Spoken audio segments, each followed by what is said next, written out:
Yo, what's going on, guys? My name is the Geek Slays, and welcome back to the Scuffed As Podcast, episode number 147. Here with first-time guest, Mr. NFLSteven, Steven Taco. How you doing today, my guy? Good, man. The TikTok legend. I genuinely don't remember how we met. How did we meet? Through David somehow. Oh, was it because of your jersey thing? Because he wanted to Yeah. convince you to get a Vikings jersey because we were being rude? Yeah. Worth it. Yeah. Well, and it's a Brett Favre jersey, so I don't know if So it's not worth it. Should have been a Teddy Bridgewater jersey. That's all I'm saying. It should have been. That's all I'm saying. A real Vikings legend. Well, here my thought process was, I'm gonna fuck around and get the Packers legend for the Viking. And then it came out that he's a shitty person, so Yeah. I kind of fucked up there, but it happens. Yeah, what can you do? I mean, what's to be done, really? It is wild how quickly Brett Favre went from like everybody's favorite football player to just royal piece of shit. Just that quick. It's wild. Yeah. Stealing from poor people will do that to you. Yeah, he pulled the reverse Robin Hood, and I don't even understand it. Stealing from the poor to give to the rich. Like, what the fuck, man? Wrong way, buddy. Right. Ugh, tough. So, I think the most important thing we should argue about is what we've spent enough time on Twitter arguing about. Let's talk. The Vikings still not a real team? No. Okay. I think they are a good team. I don't think they are a great team. So who are the great teams? Right now, I'd say Eagles and Chiefs, maybe Bills. We beat the Bills. Can't be them. And no, actually, see, as much as I want that to be my reasoning why it can't be the Bills, if the Vikings defense isn't good enough and Kirk is too inconsistent, then Josh Allen can never win you a Super Bowl. Right. Well, Like, he's more inconsistent. It's just his top end is much better than Kirk's. But I also think Allen's floor might be lower than Kirk's. The problem with Josh Allen, and this is not really his fault, but the entire offense is him. Like, the running game is him, the passing game is him, the fucking blocking might as well be him as well. So they're put so much on this guy, and then he makes mistakes and everything. And then he's like, I gotta play better. I get worried about him fucking doing the press conferences because he's in there like, man, it's easy to lose when quarterback plays like shit, So Yeah. it kind of makes you wonder how he's doing mentally. Oh, he's not doing great. Well, you got to remember, do you remember? Oh, God. I forget you guys are a lot younger than me, so I got to ask this first. Do you remember the Dream Team in Philadelphia? Nah. Okay.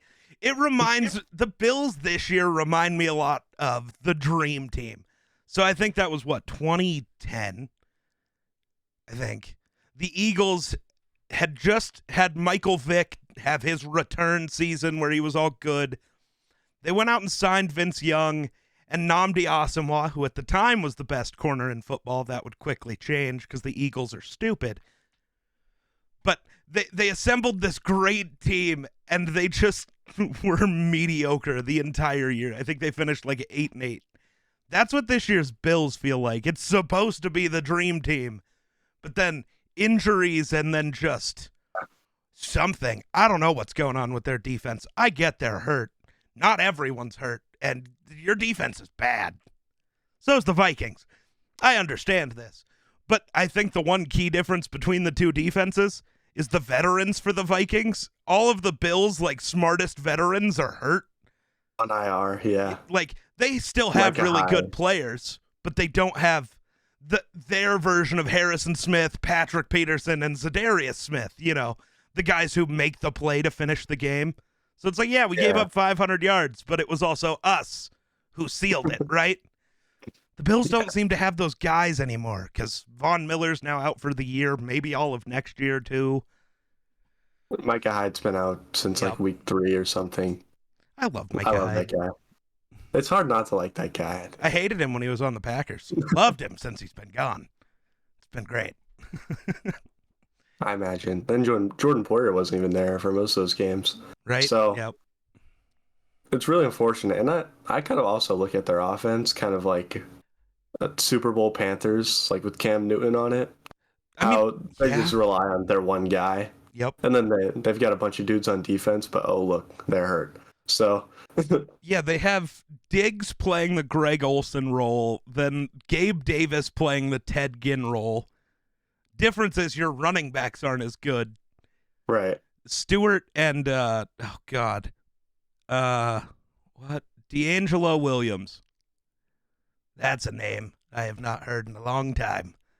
The Bills have like 4 running backs, and all of them do the exact same thing, and it's not good enough. Hey, James Cook's finally becoming a cook. It took some time. He's getting his culinary degree still. It's taken a second. Oh. Ian Rappaport just tweeted out, the Falcons are looking to the future.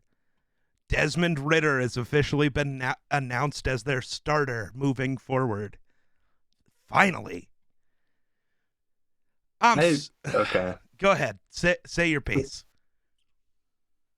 That kind of makes me sad just because I love Mariota so much. Not that he's like any good or should be starting, but I just love Mariota. I've got a soft spot for him personally.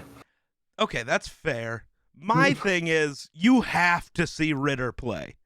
Yeah. Like, you need to see what he's got. Just like the Panthers, if Matt Corral wasn't hurt, I don't care how good Darnold's playing. You have to put in Matt Corral to see, are we gonna draft a guy or are we gonna stick with number 9? Right? That's what you got to find out. And at least the Falcons are smart enough to actually go for it, even though they are still in playoff contention. That's the thing, though. With like these 3rd-round rookie quarterbacks, a lot of them, they're just backups for like their whole career. Yep. Because teams are like, well, we have a chance at this 1st-round rookie quarterback who's going to be much better, so I don't really see a point in like starting you whatsoever. Right. But I also think teams are getting smarter. We've seen Mike White come in and play fairly well for a 6th-round pick. We've seen Kirk Cousins be a top QB in this league, whether you like that or not, for 10 years as a 5th-round pick. Like, guys are noticing, hey, we need to give these guys at least a chance at some point. And I think if you're like the Falcons this year, where, yeah, you are technically still in playoff contention, but even if you got there, what playoff team are you going to beat? Maybe the 49ers because you beat them once already and now they're even worse? Yeah. But even then, I don't have faith in you to actually beat the Niners. And the difference is you're going to win your division. You're going to have to play the Cowboys. Nobody wants to see that. Right. Like, I'm worried enough as a Vikings fan about having to play the Cowboys again. And we're a team with actual talent. The funny thing, I'm taking it a little bit Packers route here, but yeah, it's so funny to me that the Packers would lose 5 in a row to these teams that were supposed to suck, and then we play the Cowboys, but we have to beat the Cowboys every single time, no matter what. I saw a Packers fan on Twitter like, I'd go 3-14 if it meant we beat the Cowboys and the Bears twice. That's fair. So, well, it's a weird thing. The rivalries in the NFC North are weird. Everyone just feels bad for the Lions. Like, nobody's like, I hope we crush them twice. It's like, man, poor Lions. They still suck. That's tough. Then you got the Bears and the Packers, and they just absolutely hate each other. And then you've got the Bears and the Vikings, where they just I think the problem is the Bears, actually. David, we figured it out. I think the problem is the Bears and Bears fans, because they seem to hate everybody. Because then you got the Vikings Packers, where it's just more of a respect thing. Like, we're geared up for this game because this is the team that actually competes with us ever. Yeah, that, and I feel like it's always everyone's just trying to like for the past few years, I'd say the Packers have kind of owned the division, and so everyone just kind of hates the Packers. Yeah. They're like, I hate you guys. You need to stop winning. And now that we're not winning it's kind of a reality check, I'd say. Yeah. See, that's the other thing. I gotta say this, and it's gonna sound very rude, and I don't really mean it that way, but Packers fans are the most spoiled motherfuckers ever. Oh yeah, I'd be the first to admit. In the last 30 years, you have made the playoffs 26 times. Bro, what? I get you're not going to the bowl every year, but who cares? You have a team you can actually care about. For the Vikings, it's either I get to cheer, but I get the whole internet telling me, well, you're still the Vikings, so. And then I get very confused because then people are hyping up the Bills. It's like the Bills' track record is worse than ours. What? Right. we can do something. It's just we're going to fail spectacularly when we decide to finally fuck it up, which is what scares me about going to a Super Bowl. I could see us getting there and just getting shit-housed. It would be the Vikings thing to be 0-5 in Super Bowls. It would be. It's a problem. That's why I want basically anyone that's not the Chiefs. Give me anyone but the Chiefs. Mahomes scares me, man. He just does. That's why the Chiefs will always be a good team. Just they could surround him with XFL players, and I think he would still make the playoffs. They're going to be like the Packers the next 10 years. Only the difference is, with Andy Reid, you might actually be able to bring in some help. Maybe. Yeah, fuck Mike McCarthy. I'm so excited. I still love Cowboys fans being so excited about the playoffs this year. Like, our team's so good. It's like, bro, you still got Mike McCarthy. I ain't worried about you. They don't know what it's like. He was carried to that one Super Bowl. Uh-huh. And he never did anything good after that. And I'm sorry. I get the Cowboys beat the shit out of the Vikings, so maybe I shouldn't talk about it, but I'm gonna. Because look at that game. Did it even look like the Vikings played? Did they even show up to try? Like, that was pre-Thanksgiving Kirk Cousins. So I'm just thinking, right? I'm just trying to go deep into my conspiracy theorist right now.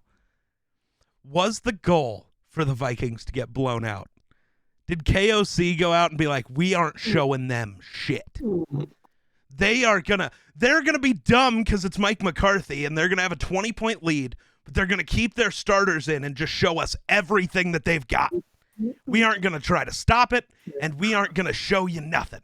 We just want to know what you got, and you're gonna have no clue what we have. I know that's not it.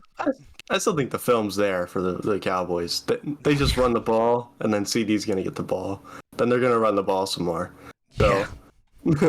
Yeah. I know the answer to beating the Cowboys if you're the Vikings. Give Kirk more than 1 second to throw. And then number two. Possible. Right. Which, getting Christian Darrisaw back for the playoffs would be huge instead of Blake Brandel trying to block Micah Parsons. That did not go well. Darrisaw had his problems with Parsons, but at least he's like an actual good offensive lineman. Parsons will get everybody a couple of times. Right. But I want the guy who has a chance to get Parsons a couple of times too. But it's one of those, I don't know, just blind hope, even though by the time we get to the playoffs, it's still Mike McCarthy, so I trust us more. Even though isn't this Kevin O'Connell's first year as a head coach? Yeah. See? Yeah, so you don't even know what to expect from him in the playoffs. Not at all. So I am 100% basing this off of, well, I'm being really douchey about it. Well, the Rams offense suddenly sucks, and we took their OC. So maybe he was the secret. Maybe Sean McVay really misses KOC. Well, I think that's a flawed narrative. Oh, Nathaniel Hackett was the Packers OC. And see, but Nathaniel Hackett didn't call plays. There's a difference. I don't know what he did. That guy just existed. Right. And Nathaniel Hackett got the job so that they could get Aaron Rodgers. That's all it was. And then they missed him. And they're like, well, got to have him hired on for a year, so let's see how this goes. And then we're seeing Hackett is a hack. So he'll be back in Green Bay next year. I will say, though, we ran like so much more motion last year than we do this year. It makes you wonder if we just run less because we're losing. Probably. Just before plays. Because that was kind of LaFleur's whole thing, because he's in that Shanahan-ish tree. Just whole bunch of motion, whole bunch of confusion, and there's just none now. Except with Christian Watson. He's the only one that goes in motion. Because he's fast. Yeah. He's really fast. He makes fast guys look not fast. God damn it. I'm sorry. What is that movie? He's got one of the top 5 ball carrier speeds this year. Oh, dude, he's quick. He's got that. Yeah. I don't know if it's exactly on Tyreek's level, but he's got that level of speed where it's just game breaking. Oh, yeah. And I looked up, I was looking this up because I saw a graphic about it, but Tyreek Hill is not even in the top 20 ball carrier speeds this season. That doesn't surprise me because most of his balls are caught really deep. But yep. Well, that, and I've talked about this a lot, and I still do believe this. I had this whole thing. For a long time, I said Tyreek Hill wasn't a top 10 receiver pre this year because I'm sorry, go watch the film in Kansas City. He has bad hands. He was a bad route runner, and he's not shifty. He's just fast. Like, that's all you need. Not really, because he can't make you miss most of the. He's gotten so much better at that, and I don't know if it's just the way the system's designed, because instead of just going deep now, he's running slants and actually has to try now. So maybe that's more of it. But there for a while, it's like, dude, it doesn't matter that you're slower. Just like get near him, and Tyreek can't do anything about that. But I still think that's part of it. He's still too easily knocked out of bounds or just knocked off course, which slows you down. Like, yes, he has game-breaking speed, but how often does he really get to open it up and just go flying with the ball? Not often, just because everyone's focused on him before the snap even. So we'll let Jalen Waddle beat us. It won't be you, 10. Shit, betting on that has worked because Waddle struggled some this year. So, what are your thoughts on the Dolphins? I'm scared of them because we play them soon. So, as somebody who played and beat, well, I wasn't. As somebody whose favorite team played and beat the Dolphins, you're fine. It's not fair. You had Skylar Thompson at quarterback. No, we had Teddy Bridgewater, who is the exact same level of quarterback as Tua. Do not argue that with me. No, nobody. Tua is mid. You know what Teddy is? Mid. They're the same dude. Only I'd argue Teddy has a better arm because we've seen that this year. He's the only quarterback who's hit Tyreek Hill in stride on a deep pass. Also, it's the longest pass of the year by air yardage. It means Teddy has a better arm than Allen and Mahomes. Fuck you. I got to take my shots where I can get them. Teddy is right-handed Tua. Yes. Yes, pretty much. Glove-handed Tua. Teddy Two Gloves. I love that man so much. What I would pay to have him back in purple. I argued that in the offseason. Yes. 100%. I genuinely don't know. Okay. Kirk has more skill. I acknowledge that. Because I think if Kirk was completely sold mentally on being that guy, he could easily be like a top 5 quarterback. He has the talent to do it. Dude can make any throw. His pocket presence is a little iffy, but so is every quarterback's not named like Brady and Lawrence. Like, nobody has great pocket Rodgers. I always forget him. So you don't like him? Because I don't want to give credit to the Packers. Even though, which is weird, I like Aaron Rodgers. I always have. Same with Brett Favre. As players. Yeah. Gotta Both of their off the field things are a little interesting, but yeah, Rodgers is so weird. he gives you every reason to like him on the field, and then he'll go say some like, "Oh, I've been doing drugs on the off season." See, I'm Check cool this with that out. too. I'm fine with that. Like, dude, whatever. Yeah, Like, I don't care. Okay, that's not true. I'd care if it was something that mattered. Fucking ayahuasca. Like, right. I get it's a hallucinogen and blah blah blah blah. Fuck, I don't care, dude. Like, I really don't. That doesn't. I'm not one of those people who drugs make you an evil person. It's like, no, drugs mean you were in a fucked up situation. And hopefully one day you get past that, but maybe you won't. Tough. Well, my only issue, I don't really care that he did it, but I do care a little bit that he's like, this is why I won back-to-back MVP, by the way. I mean, maybe it is. Maybe dude's seeing something on the field that we just aren't.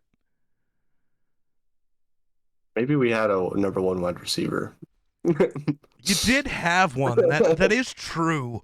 The issue is, I mean, you know this. You watch the games. I mean, Rodgers isn't playing bad. No, he's not. His receivers, for Dobbs and Watson, it's the fact that they're young and don't understand yet. They're just not mentally there for the style of offense that the Packers run, where it's a lot of option routes, where like, yeah, you can run an in or a post or a streak, but then Rodgers sees the streak is open, but Dobbs decides to run the in for some reason. So Right. Rodgers is throwing to nobody, looks awful when really Dobbs just made the wrong route run, which sucks, but it's what you get with, especially with a 5th round rookie. This is going to happen. Yeah.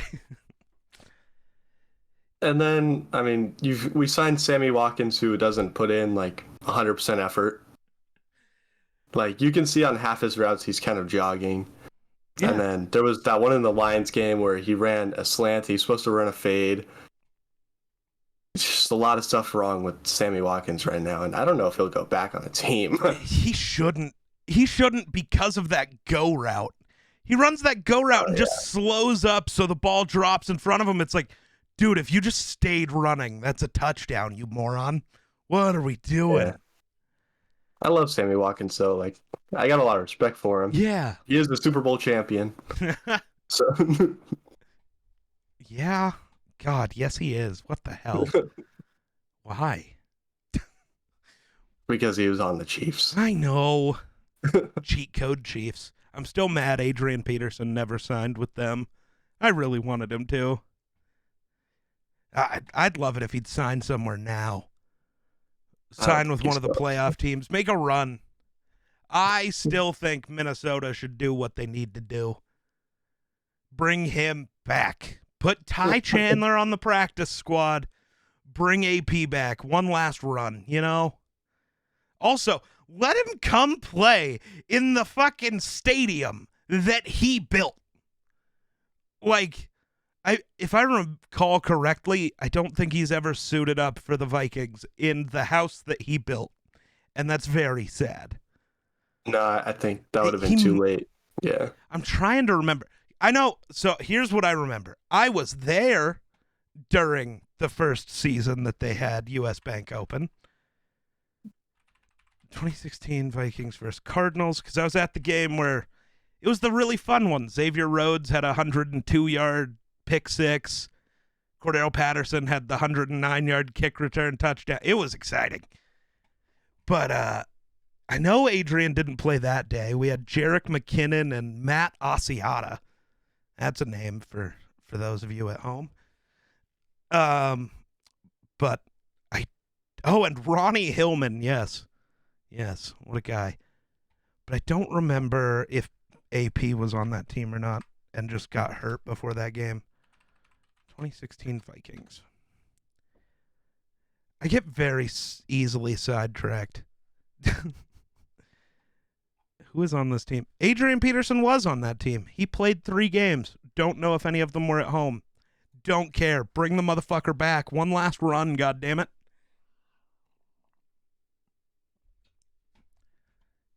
Peterson could single-handedly beat the Cowboys.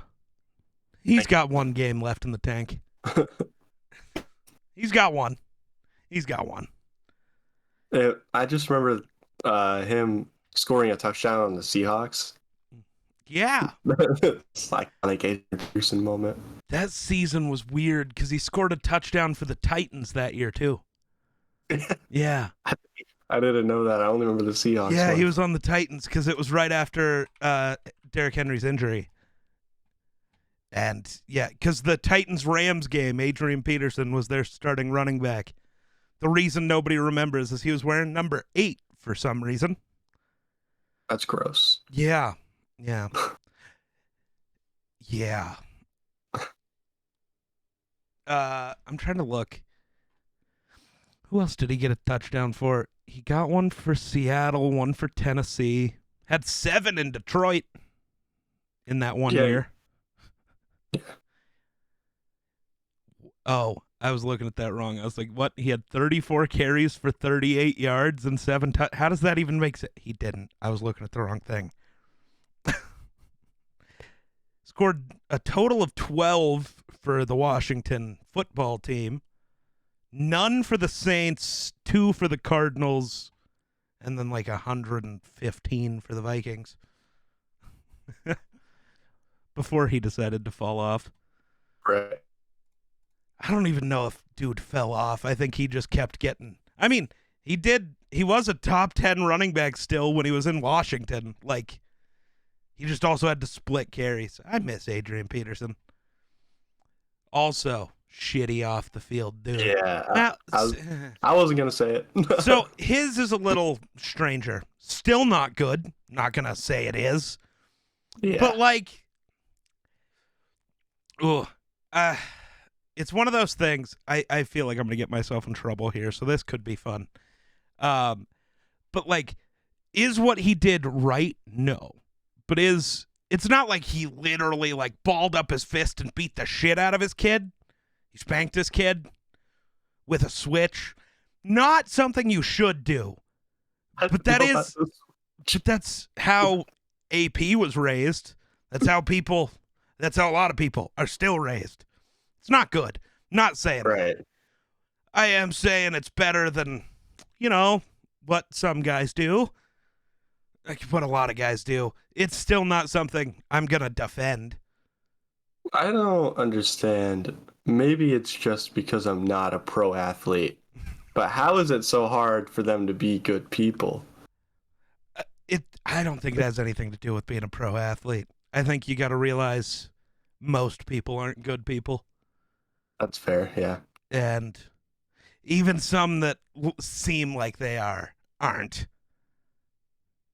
But I don't know. I always just think of these big juiced up guys like got just too much anger on them. Yeah, but see, none of them are on roids. That's the weirder part. I'm sure some of them are. And some of them are getting accused of it. I still don't think D-Hop was on roids. I really don't. I don't think so either. I don't really know what they found. Never came out about it. So it came out a little bit. So he got drug tested 2 times a month, every month that season. Only on one test did anything pop positive, and it was less than like 1%. Like, it was almost like he took a pill that he was supposed to take that had like a coating of shit he wasn't supposed to have, and it only happened one time. Like, if he had failed multiple, like, okay, now it's a problem once, and he didn't fail the one 2 weeks later, and he didn't fail the one 2 weeks before, like, homie must not have been on anything. Right. I think he just got unlucky, which is something that happens. Also doesn't help when you're a physical freak like D-Hop and you look like you could be on roids. That's not all of them. Any athlete looks like, or at least NFL athlete looks like they could be juiced up right now. Including Kirk. I didn't know dude was jacked like that. What the fuck? You gotta be. Unless you're Mac Jones. Yeah, that one guy got him a beer belt. It's kind of funny. Yeah.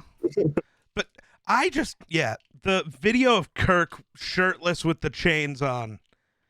Dude's like jacked, and I don't like that. I thought the way he wears his flak jacket, he looks like he has the Mac Jones. Yeah, he looks like he has the Mac Jones build. But he doesn't. Dude's No. built. Guess it makes sense. Do you see the way he has to take hits every fucking game? This dude, I've decided the narrative with Kirk that I'm pushing is not that he's one of the best quarterbacks in the NFL. The narrative I'm going to push is that He's the strongest. no, but like on Madden, his toughness needs to be just as high as like Matt Stafford's. Like Kirk just plays. It doesn't matter. How many times this year have you seen him get rocked, stand up and like be unable to stand up straight? He's all grimacing. And he's just like, fuck it. We go again. I got this. It's like, dude, you just died. I watched him get folded in half backwards and then just stand up and like start stretching like, fuck, that's not good for the soul. It's like, no, it's not. What are you doing? Who's QE2? Nick Mullins. Maybe it's something there. I've started some narratives with Nick Mullins. I don't think people realize how good he technically has been. Now, to be fair with that, his coach was Kyle Shanahan. But, I mean, in his career, he's played 17 games. He's started in 17 games.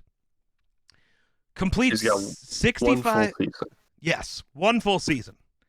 He completed 65% of his passes for 4,912 yards and 26 touchdowns. Might have something there. I really don't think so. He also has 22 interceptions. Like, that's not ideal. But, like, it's also back when the 49ers weren't that team either. So, like, I remember that team. Because I also remember it was against the Vikings where Jimmy G got exposed for the first time. His first career loss was against the Vikings, and he looked awful. Mike Zimmer drew something up that day. Jimmy G was just having a rough go. It was pretty funny. What do you think the Niners do at quarterback? They got to rock Brock Purdy at this point. Unless... I think they could. They could also sign like Cam Newton. I want them to so bad. But I also don't, because I know with Cam, they might actually be a competent team. Whereas if they have Brock Purdy, they're not getting out of the first round. I don't care. I know their defense is phenomenal. Brock Purdy. He was a 7th round pick for a reason. Don't get fooled by one football game against the Dolphins defense. What are the bundle of quarterbacks the Browns have in their practice squad? I think Kellen Mond. One of those. Yeah, or Josh Rosen. Or is he on the active roster? I'm not sure which one has the starting spot. I don't know. Browns practice squad. Now I'm trying to look it up. I know that they have a bundle of them. How do I... No, I don't want active. Reserve and injured practice squad. They have no one on their practice squad at quarterback. They must have released them. So Kellen Mond is a free agent right now. No, I think Kellen Mond is on the active roster. I swear he was on the practice squad. I thought Josh Rosen got the QB too. Maybe I'm wrong. Wait, this isn't even the full roster. Why does the Browns website not have their full roster? What the fuck? Yeah, look on ESPN. What? Why would I trust ESPN over Browns.com, dog? I'm not sure, but they have everything. ESPN knows everything. ESPN knows nothing, Jon Snow. Nope, that's fucking Browns.com again. How does this even happen? All right, they got Jacoby. Nope, Kellen Mond is on the active roster. He is, yeah. He's the 3rd string. Wow. So Josh Rosen's the free agent. Yeah, apparently. They could sign him. Yeah. Give me Cam. Yeah, I want to see Cam Newton back. Okay, I got to bring this up because I've been thinking about it and I'm very confused. Do you think the Rams claimed Baker just so that the 49ers couldn't?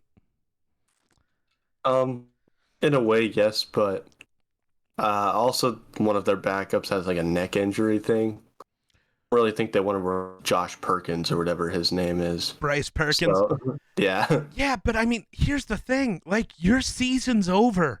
Cup's not Yeah. playing. Stafford's not playing. You're not good.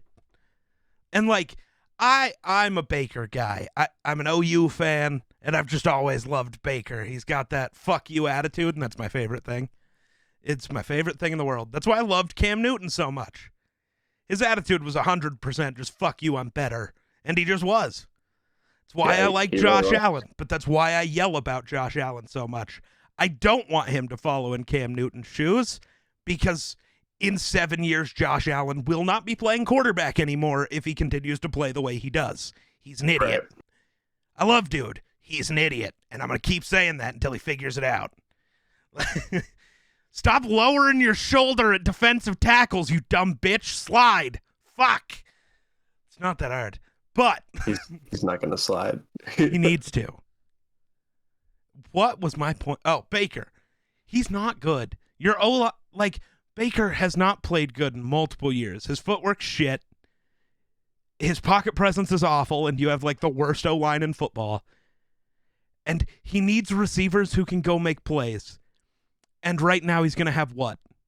Tutu Atwell. And Ben Skoranek, who's like a better fullback than he is a receiver. Like, one thing about Baker though is he can throw the ball really far. That's fair. But who can catch it? I think actually Baker holds the record for the farthest throw. Ooh. I'm going to look it up. Longest throw in NFL history. I might be wrong about that. Maybe it's been since 2018, but I'm intrigued. I think Nope. it's his record. The record for longest NFL pass is currently owned by Baker Mayfield. That is a horribly written article. Who an astounding. That's good. 70.5-yard Hail Mary against the Ravens. Now I'm intrigued who else is on the list. Against his current team. Is Teddy there? No, it was against the Ravens. Did I say the Rams? No, I might have. It cut out, so I thought you said Rams. Ah. All I heard was Ray. Gotcha. I mean, I could believe it. All right. So, wait, what? So there's Baker.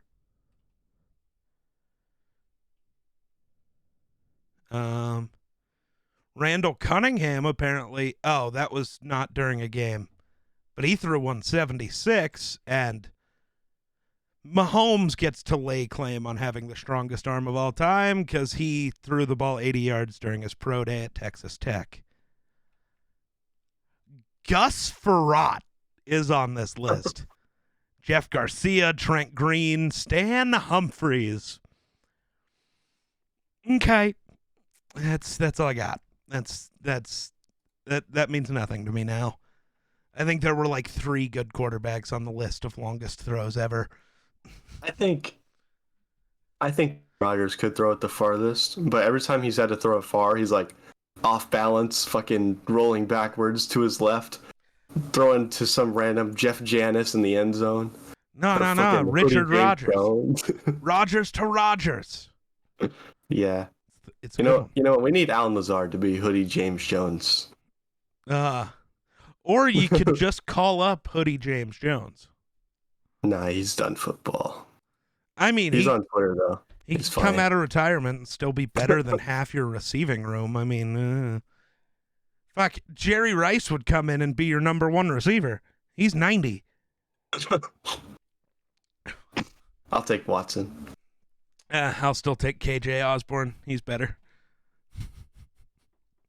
Watson's going to win Offensive Rookie of the Year. I've been pissing Miller football off with that. You're so lucky Ken Walker and Breece Hall got hurt. Well, and I still don't think you're going to win it. No, there's no way. Is Watson going to win it over Garrett Wilson? Good. If he keeps scoring touchdowns. I don't like that. I also hate the Jets draft class. It was too good. It doesn't even make sense. He had like 1 the first 8 weeks. I don't understand. Well, he had 3 against the Cowboys. Yeah, I And know. then, what is this streak of games? One against the Titans. God, I'm already forgetting our schedule because Yeah, I do that too. You play I them have to and look it then up. you don't care about the teams you played. It's like we beat them. You maybe talk about them for the week after, like maybe, but maybe not if you're the Packers, because like sadness. So he had Yeah. so he had no touchdowns until the Dallas game where he had 3, then 2 against Tennessee, 1 against Philly, 1 against Chicago. Two. No, he has two in Chicago. So it's not Well, showing so his rushing no, touchdowns. I was just looking at his receiving because fuck Yeah. rushing. But I guess he does have He has a 5. rushing touchdown against the Patriots. So he's got 12 touchdowns this year. Oh He's no, he got two doesn't. I'm rushing looking at the wrong touchdowns. fucking thing. I got very scared. Yeah, He had wrong 12. number. He'd be leading the league, I think. Or No, tied. I think it would Tied with Travis Jamal. Kelce, I think. Jamal, Oh, yeah. former He'd be Packer, second. real Lions legend though. Yeah, he didn't do anything on the Packers. Jamal was great Yeah. on the Packers. What do you mean? Him and Aaron Jones is what you wish AJ Dillon and Aaron Jones is. Like that's what you want. You had it once. You decided to let him walk. He's I also like AJ. he's fine. I love Jamal. He's such a cool dude. Yeah, his character's probably the best. Best thing about him is his character. Yeah, 12. Yeah, Jamal has 14 rushing touchdowns so far this year. No receiving. Kind of surprised by that. Well, they No, just I'm put not. him in at goal line and Because then Swift. Yep. Well, no. I mean, Jamal is the bell cow in Detroit. As much as dummies want to say it's Swift. I don't know. Yeah. Which side of that are you on? Swift is RB2. Thank you. Okay. Good to know. Because, yeah, me and Miller Football have been on the, and I guess Jake have been on the Swift hate train for a while. Shouldn't even call it a hate train. I like Swift. He's just not a number one. He's Darren Sproles. He's overrated because of fantasy. Well, and because he is fast. Like, he has better big playability than 90% of running backs. The issue is his average down is so much worse than 90% of running backs that it's not worth it. I think him and I think Austin Eckler are really overrated because of fantasy football.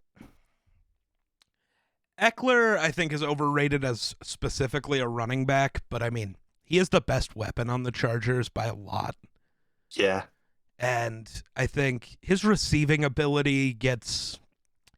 Now, if you're talking to somebody who cares about fantasy, they get real worked up over it.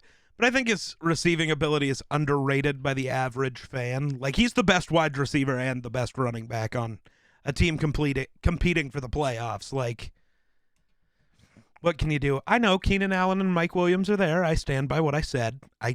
Keenan's washed, and Mike Williams was never that good. And he was never that good to begin with. We get it. You want him to be T. Higgins. He's not. Tough. God, T. Higgins. Pretty much. Baby That guy's a D-Hop. monster. He's baby D-Hop. He's like a little bit shorter. His hands are a little bit smaller. He's a little bit slower. But he can do almost everything the D-Hop can do, and I hate it. I was watching that game versus the Titans, man. That catching everything. Yeah. Yep. Dude, the Bengals, I hate them. I just do. I like them. They're fun, but I hate them because they're too talented. It's unfair. I think the Bengals are almost a real team. Oh, cut out a They're little. in the Viking. I said I think the Bengals are almost a real team. Okay. So here's the weirdest thing to me that I think this has nothing to do with you specifically. It's just I've been noticing it a lot lately. The real team thing is always confusing. Because, like, think back to last year. Who would we have considered the real teams at this point? At this point, The Packers? Packers, I would say Chiefs, always. Probably the Bucks. Yeah. The Rams, for sure, were up there. without a doubt by this point because they'd already beat Brady. I think they had beat the Cowboys. I don't remember. The Rams were off to a good start. And then the AFC, the Bills had the number 1 defense, so probably the Bills them. were there, and then the Bengals just weren't there yet because they hadn't started that magical run that they hit right at the end. But that's the thing. The teams you consider real don't matter. It's all about getting hot at the correct moment. I think here's a big issue that should scare some fans. So some of the best teams, the Chiefs have not looked great in 3 weeks. They're saving it. They're going to get hot at the right time. That's scary. The Bills haven't looked good for half a year. They're probably going to pick it up soon. That's scary. Bucks are 6-6. Don't scare me. Their roster sucks. I don't care. Brady can have the best game of his life. It won't matter. Their roster sucks. Tough. Like, what? Who that offensive line, especially without Tristan Wirfs right now, who are they stopping? Could they stop me from killing Tom Brady? I'm genuinely curious. Well, the problem is that they're all each individually signed the Declaration of Independence. They were there for it. So yes, that is fair. Well, their legs are kind of dust. You know it's bad when multiple of their offensive linemen are former Vikings offensive linemen. The Vikings offensive line has sucked for 30 years. Yeah. If they played for us, that means they know good. That's how this works. But like these teams, the Eagles have not played as now they just did against the Titans, but now you're entering the final quarter of the season. This is when you want to get hot. The Eagles have started that. The Cowboys have been hot for like 4 weeks now. That's a problem. Since McCarthy, you ratcheted it up a little too quick. I think you're gonna cause the issue to happen kind of quick. But it's like I'll never be worried about the Cowboys as long as McCarthy's on the team. Right. Like right now, I think your teams with the best odds to go are in the AFC. You got 3: Bills, Chiefs, Bengals. That's it. Nobody else is actually competing for shit. In the NFC, because of the injuries to the Niners and because I can't trust Mike McCarthy, it's the Vikings and the Eagles. And then maybe, if you want to push it, you can try to add Brady just because he's the GOAT. Yeah. But it's one of those things. I'll never bet against Brady. I'll bet against that Bucs team, though. Mm-hmm. And especially the offenses that they're going to have to play. Now, I do think the Bucs win a playoff game. I think they win in the wild card round. They're going to get, like, the Giants? Maybe? The Cowboys, maybe? Now, the Cowboys would be interesting. I'd hope the Bucs would win just because, But, so here's the thing. So, you're going to think I'm being a little crazy, and that's okay. So if the Packers win out, oh god, they finish 9-8, and the Eagles the Commanders or the Giants lose like 4 games, would put them at like 8-9, and the Lions lose some games too, then the Packers would be in the playoffs at like the 6th seed. Do you want that? Yeah, of course. Do you? I mean, if the 9-8 Super Bowl. If you go exactly that way and are the 6th seed, you'd play the Niners, right? That's fine. You'd open it up against the Niners. Yeah, and you have no team. What? There's not a good player on your roster outside Aaron Rodgers. Watson's trying to pretend. I like Christian Watson. I'm just being an asshole. But, like, your defense sucks. I don't care who's playing quarterback. CMC wins. If we can make the playoffs, I'll be happy. Or do you end up as the 7th seed and then have to go get beat by the Vikings again? Do we really want this? We have to beat you week 17. Yeah, but honestly, I think you might have a shot. So there's 2 reasons. Vikings and Packers have split every year since like 2014, since like Zimmer came in. Yeah. But I wonder how much of that was just we sucked, but, still a divisional game. Like, I think we could get you twice this year, but also it's week 17. Yeah. If the 2 seed's secured and we can't go up anymore, like if we're still at 2 losses, the Eagles are, still at 1 and there's nothing we're really fighting for, fuck it. Who cares? Don't care. As long as we get at least the 2 seed, I don't care. I don't want anything less than the 2 seed. You know that meme where it's like empowering and then like please put a shirt on? Yes. I think that is the Lions and the Packers right now. Yes. Because I see everybody saying, "Oh, the Lions might be a playoff team." Okay. At this point, if they win. Same thing with the Packers, but so the difference, I think, is the coaching is different. Nobody likes LaFleur. Nobody does.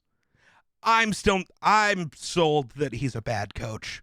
I was sold on that long ago, though.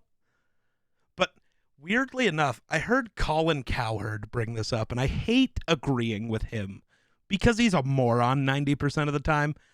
yeah. But he was talking about NFL coaches and the identity that they bring, especially when they are considered that high level, they really can't get fired. It would take, the world stopping, turning for them to get fired. Like a Belichick, his teams are just always really smart. They're just going to outsmart you. Andy Reid, his teams are clever and they make weird plays. Kyle Shanahan, his teams are really high energy. The Titans, Vrabel, they're tough. What are LaFleur's teams? I guess they're pretty. I guess. He's handsome. Right. They're pretty. But is that really what you want to be in Green Bay? You want to be pretty? You want to be soft and pretty? Not tough? I like LaFleur. But I think he still has a lot of work to do. I mean, he's only been head coach. This is like his 4th year. Yes. So, it's not like he was.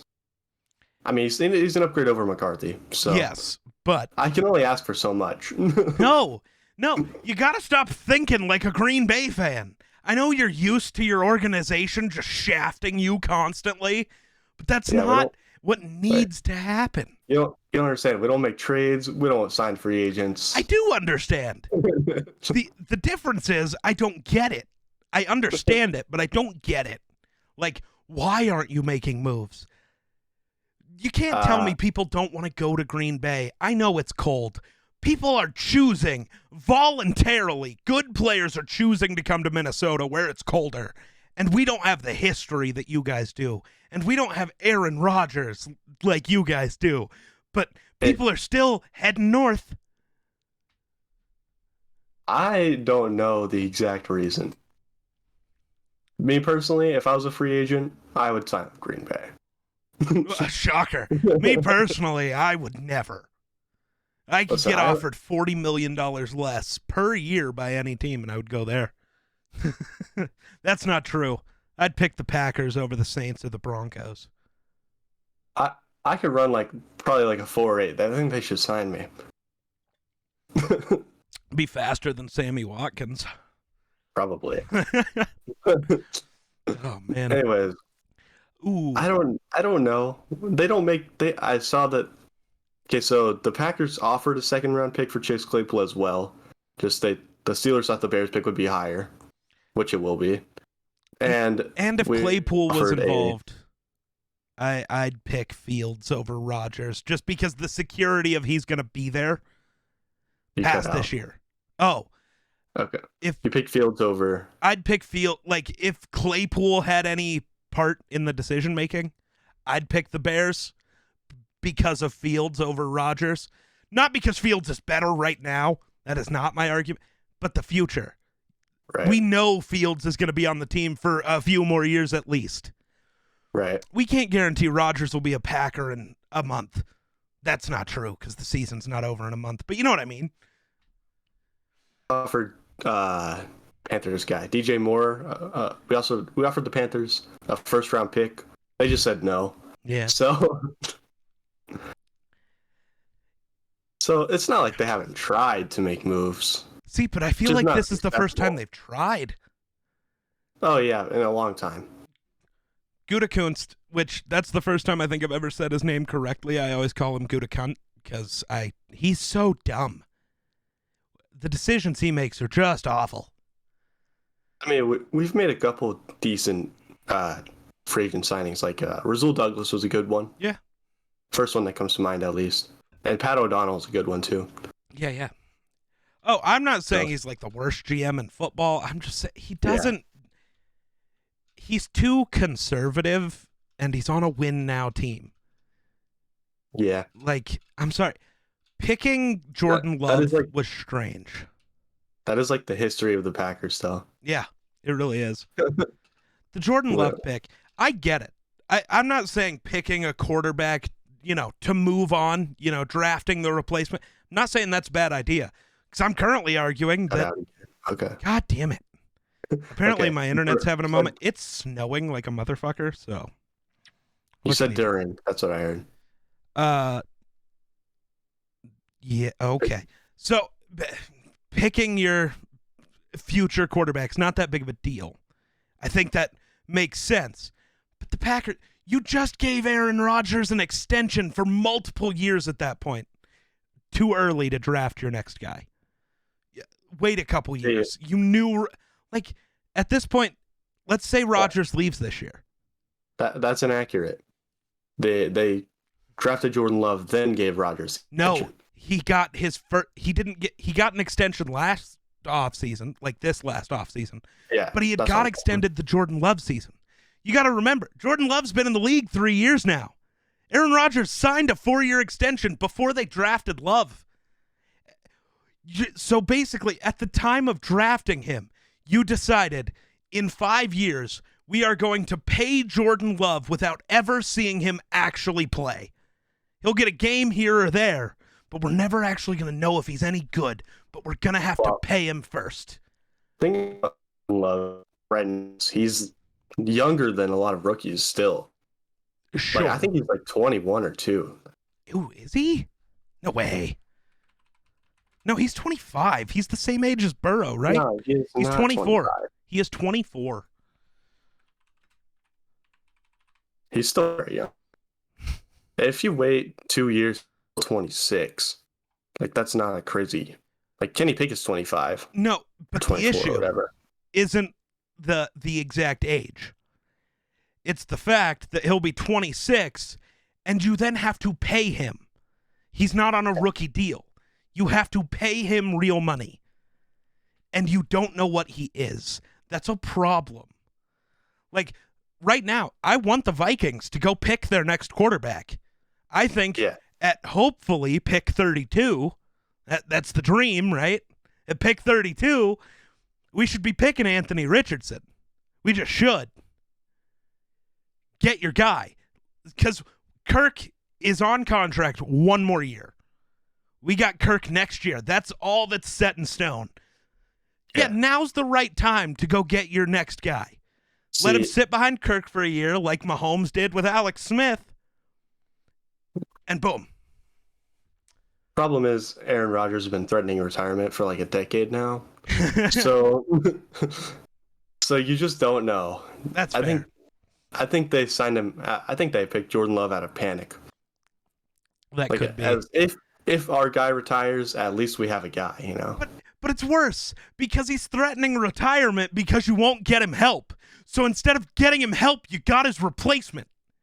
Do you know how stupid you have to be as a GM to think that was the correct move? I mean, they did the same. I'm pretty sure they did something very similar with Favre and Rodgers. Kind of, but it was also very different. Rodgers was thought of as the number 1 pick in that draft, and he fell to 27. You traded up for Jordan Love, who was viewed as like a 3rd-round pick. Why? That was just stupid. Nobody was drafting Love before you. Why did you waste picks to move up for him? See, this is the issue with being the team without an owner. You don't have somebody at the top with a vision. Nobody's seeing the vision because there is no vision. Right. That's the issue, I think. That's what I'm going with. I still think Jordan can be good. Oh, maybe not. Maybe he won't be good for the Packers, and that's fine. I think he could be. It's just more of the having to pay him without seeing him is a scary thought to me. Yeah. I think they'll do it anyways. They'll pick up his 5th year. Rodgers will retire. Then he'll be the starter. I guess you have to hope Rodgers retires at the end of this year, weirdly enough, because you want to see Love before you have to pay him. I think he's done after next year. Oh, so you'll still have to pay Love. Yeah, this is year 4, so next year is his 5th year option. Yeah. That's tough. I genuinely think that's how it's going to go. Yeah. I don't understand. The internet's telling me that they think the Packers should trade him, but the dead money if you traded Rodgers. Negative $30 million. Yeah, I'm good. Yeah, like you'd be so screwed. Your team would be. You think you're bad this year? Yeah, we would miss out on so many contracts. Yeah. Elton Jenkins, Rashawn Gary. Yep. Like those are franchise guys that we need. Sorry, they're both Vikings, unfortunately. Sorry.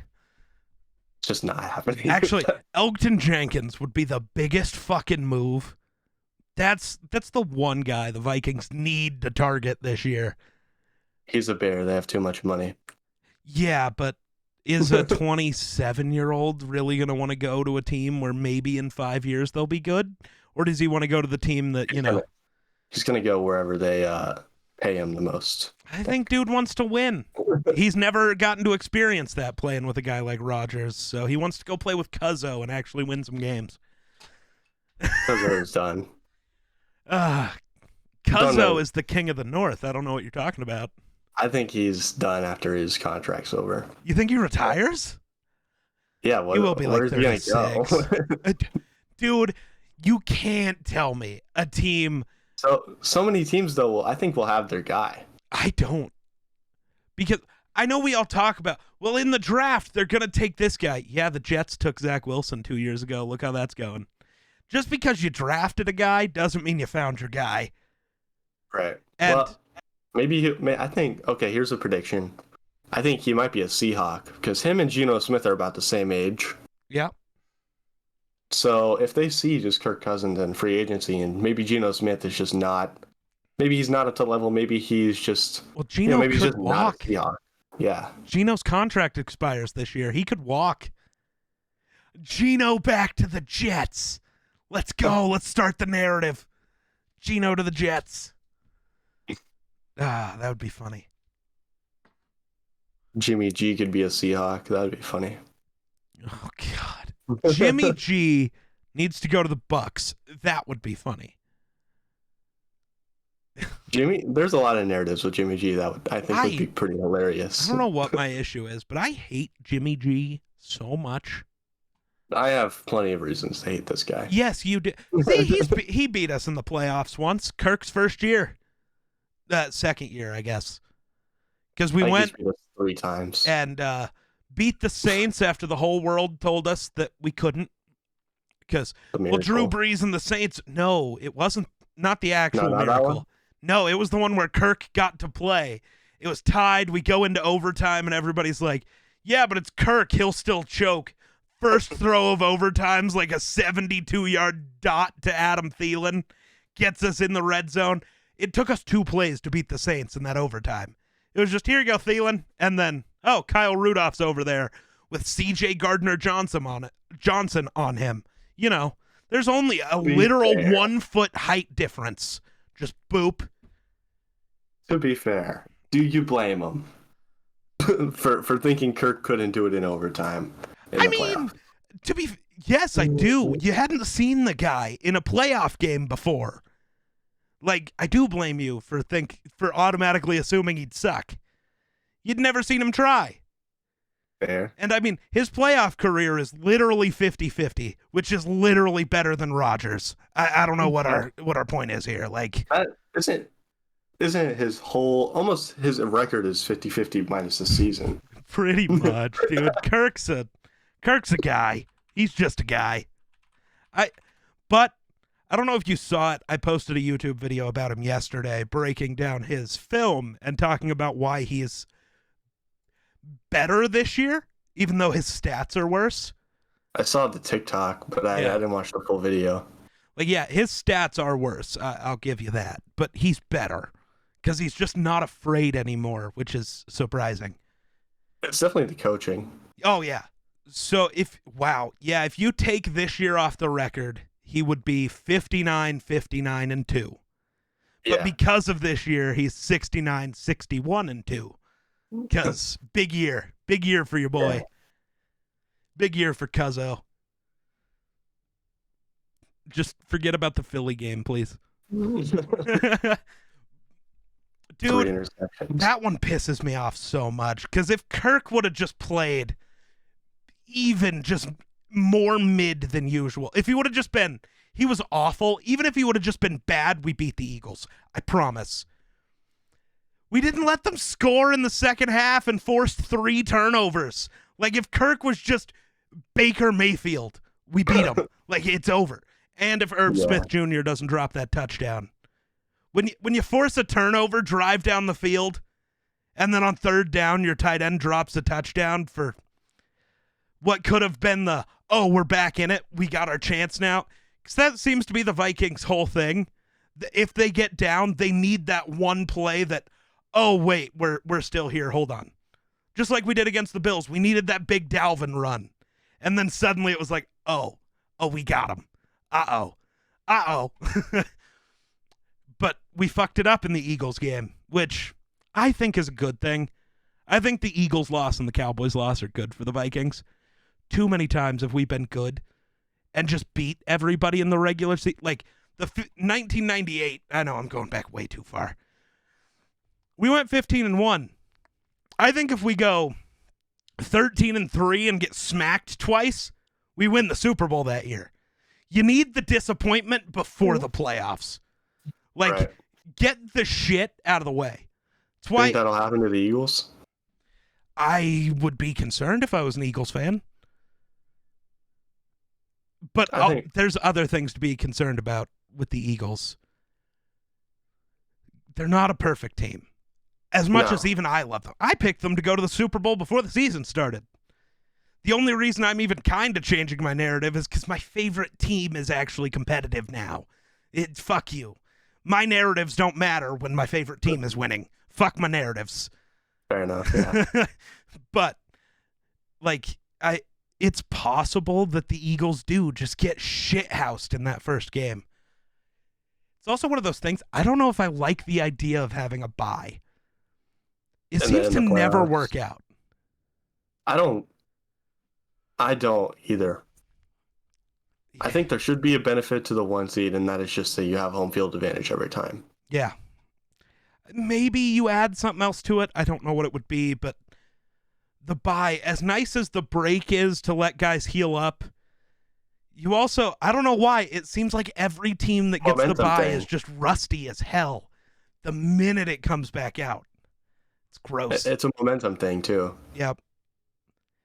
Yeah. You take a week off and then you come back and it's like the most important playoff game of the fucking season. So who do the Packers have this week? I don't remember.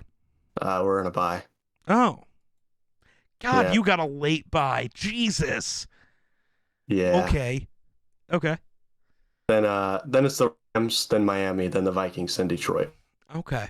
So I want to let's talk about some of this week's games because I'm intrigued. I'm going to save the Vikings for last because, God damn it, what is going on?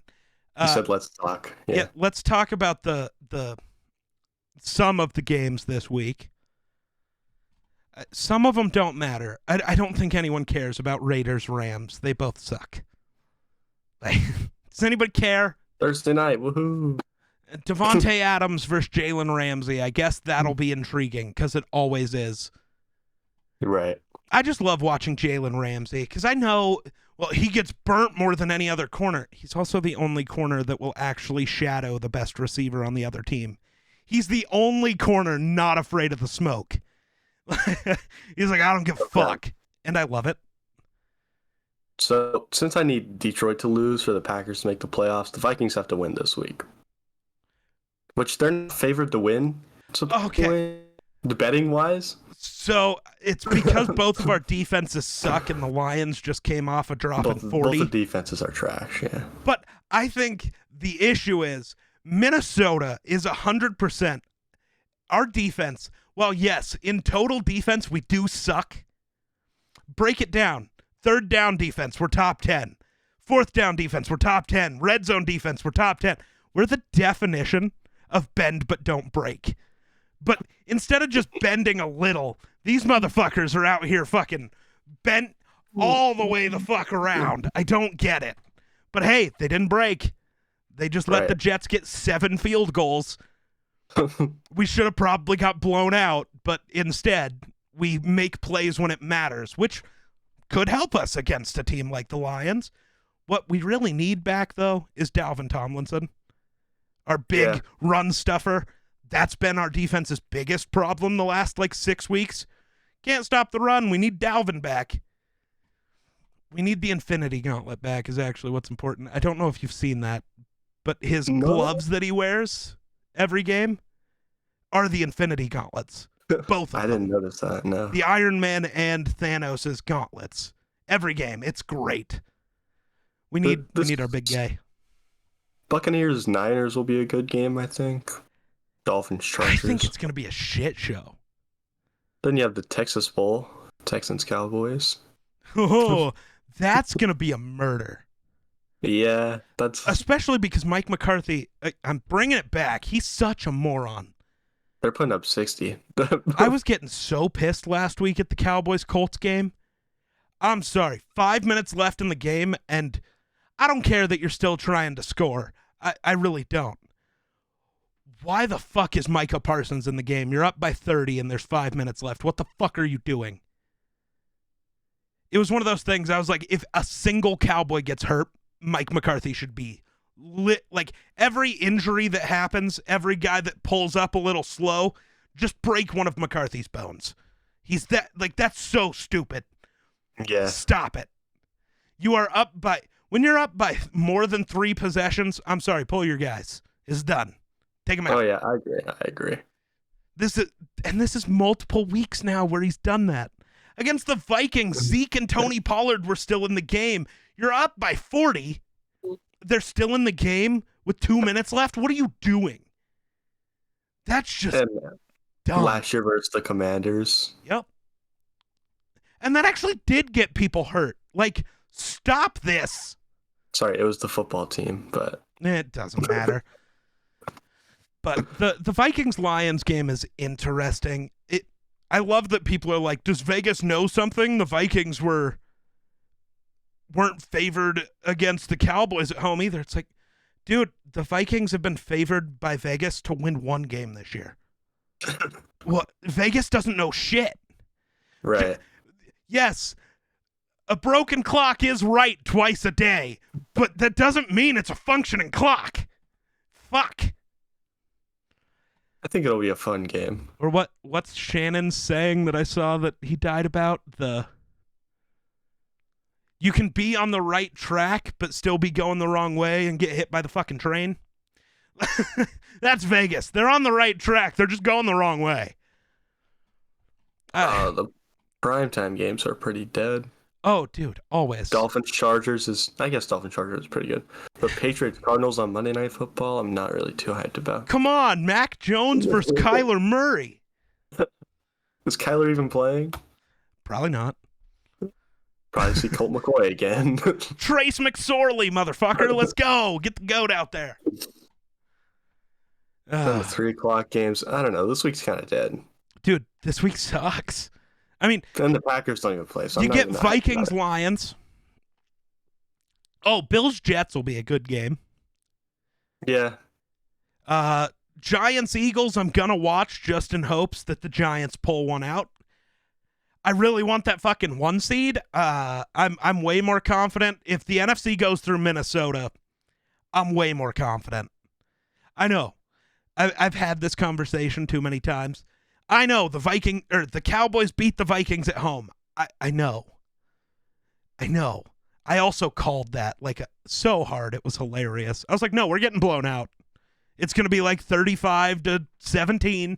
It's going to look awful. It just felt right after the big win against the Bills with prime time on Thanksgiving coming up. It's like, nope, this is the game where we don't even care. It's like, no, we're just going to rest, man. We don't need to be here. Nick Mullins played the entire second half. Like, Steelers-Ravens would be fine if Lamar played, but I don't think he's going to. I think that makes it a better game since Lamar's not playing. It'll be close. It probably makes it a closer game, but I don't think it's a better game. I think Lamar is so fun to watch. Oh, yeah. I love Lamar. I still hate the internet. Because remember, he's still not a quarterback, according to the internet, and I hate it. Yeah, Justin Fields is also a running back. But remember, here's how you know it's always racially motivated. Because don't worry, Josh Allen's still a great QB. Oh, yeah. Dude, he runs more than anyone else. And he's an idiot about how he runs. God, he's pulling the Cam Newton. I'm just bigger than you, so I'm going to truck you. It's like, yeah, you're bigger for now until your shoulder dies. I don't want another career like Cam Newton's where we see, oh, he could be one of the greatest to ever do it. And then after 10 years, it's like, dude can't even walk anymore. Like, yeah. Cam Newton's on YouTube playing Madden, so I love really Cam. He's the best. He is. Let's see. We got Broncos Chiefs. Watch the Broncos magically win that. It would be something. Their defense is so good, man. It's so good. They just can't score. Right. No, I hate the whole... It has been funny watching NFL fans because over the last few weeks, it's been, oh, this defense is the best in the NFL. And 75% of the time it was, oh, the Bills are the best defense in football. And then the Vikings go hang 35 on them. And everybody's like, oh, well, the Patriots are the real...